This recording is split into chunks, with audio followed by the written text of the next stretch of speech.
Welcome to day 8. This week is a brand new week. We're going to focus on grounding and balance with today's practice, specifically working with the ankles and the hips for a focus. So ankles, hips, PDF link is in the description. Let's get going.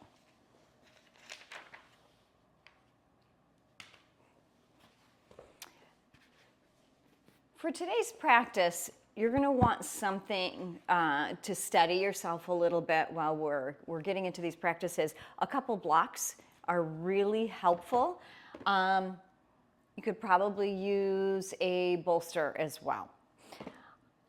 So let's come around to all fours. Set those blocks in a handy place. Stack the shoulders over your wrists, the hips over your knees. Take a big breath in. Stay right here for an exhale. If already you're noticing you need a little padding under the knees, just simply grab a blanket. Another big breath in. Stay neutral for a moment.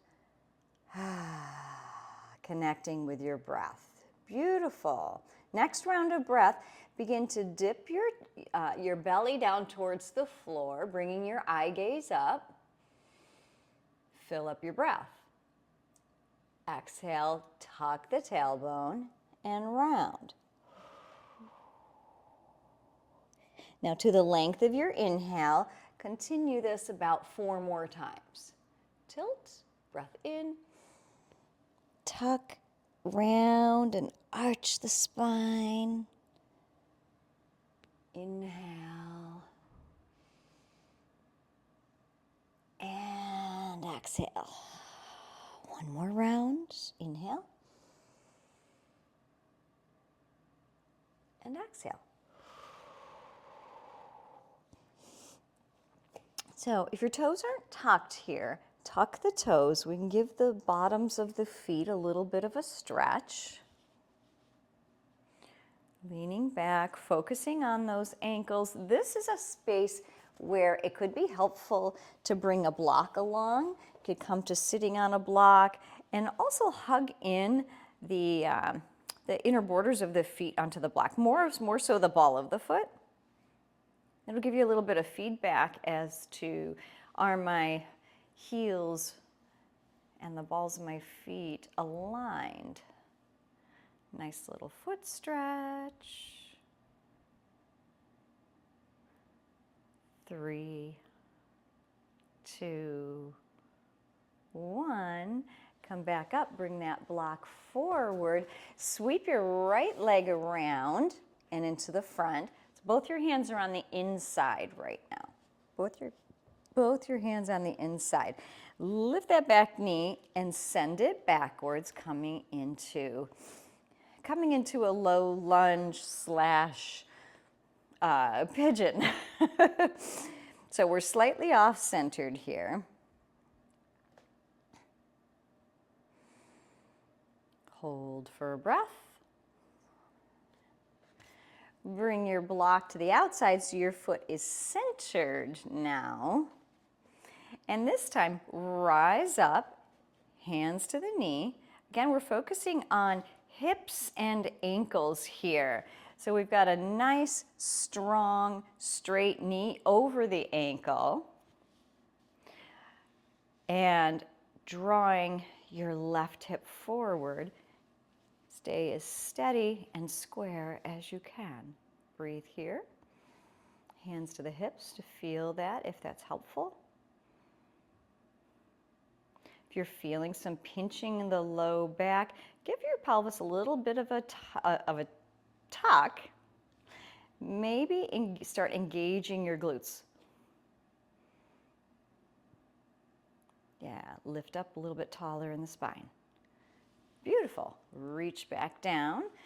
Sweep your right leg back and your left foot forward. Okay. So we're starting on the outside of that block just to get set up. Take that right knee back this time.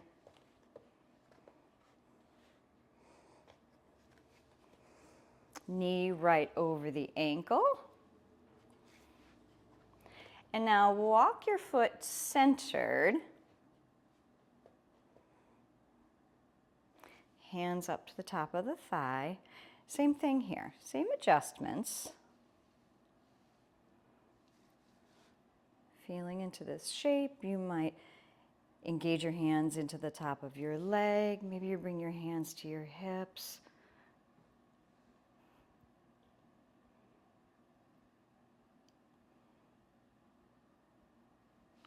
Beautiful. Hands back to your blocks. Nice job. Sweep that leg back. Now we come back to hands and knees. Moving through cat-cow once more. One more round. Beautiful. Now grab your block. We're going to come into a fun pose called Malasana. This Malasana is a squat. As I'm moving a block back so that I can sit on it, we're going to do a supported version of this Malasana. So having your other block come to the front of you for some balance.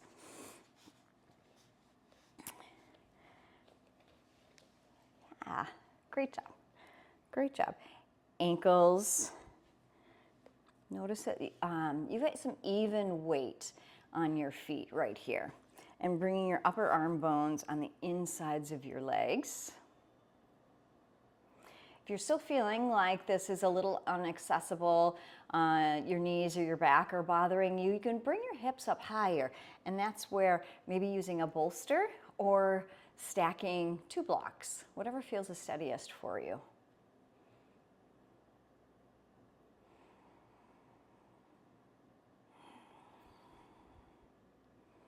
Give some engagement into the feet, a hugging in of the legs and the arms. Beautiful. And then drop your right hand down. We're going to take the left hand open for a little bit of a rotation. Try to stay steady in your feet. Beautiful. Switch. Left hand comes down in the middle. Right hand opens up. And come back center. All right. Making your way around to hands and knees once more. Move through cat-cow. Now, whichever variation for your feet that you normally go to, explore here switching. So I had my toes tucked before. This time, try the tops of your feet and give a different sensation to the ankles. See how that, see what you think about that. You know, maybe glance back at your feet.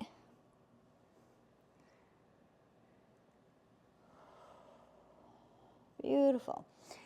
Now walk your hands a little bit forward. I'm going to use the tops of the feet here for some strength.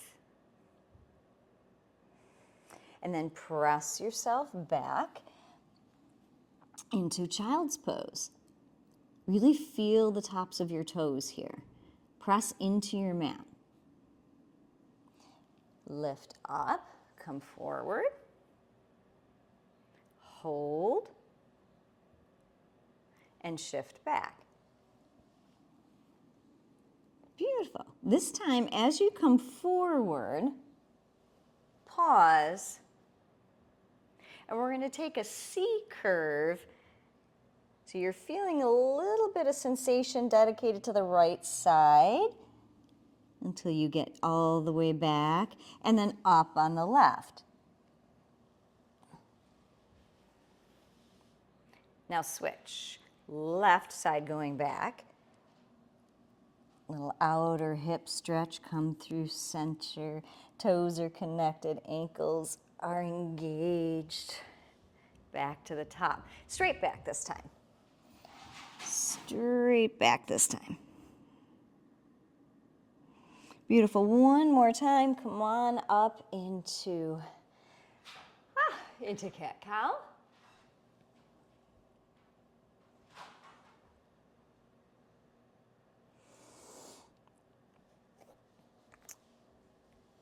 And finally, take the legs wide and come all the way down to the floor, resting in child's pose.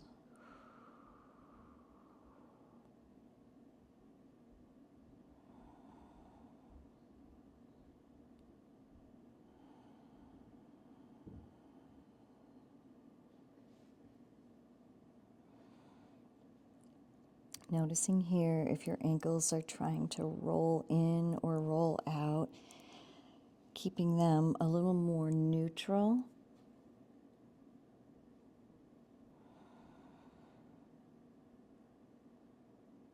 Child's pose is a space that can be active or can be resting, depending on the intention you have. We're settling into the end of this short practice. So maybe you choose to let go of your muscles and let your hips sink down into nearby your heels or on your heels.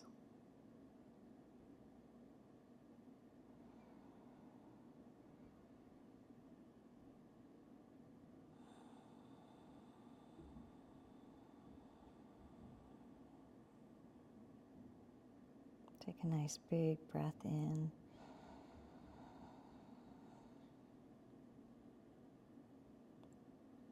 And a longer breath out. Do about 2 more rounds of breath like that. Breathing in, filling up the back body. So let the back ribs really expand.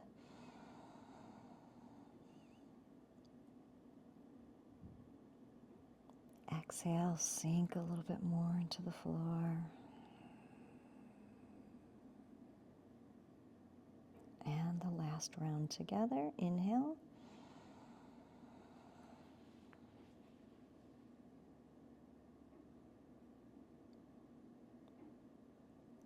And exhale.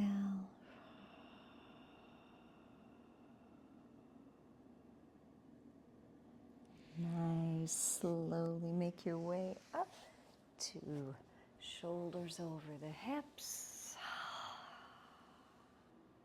That concludes day 8. Join us tomorrow for a standing practice for joint health. Bye for now. I'm Candace. Thanks so much for joining.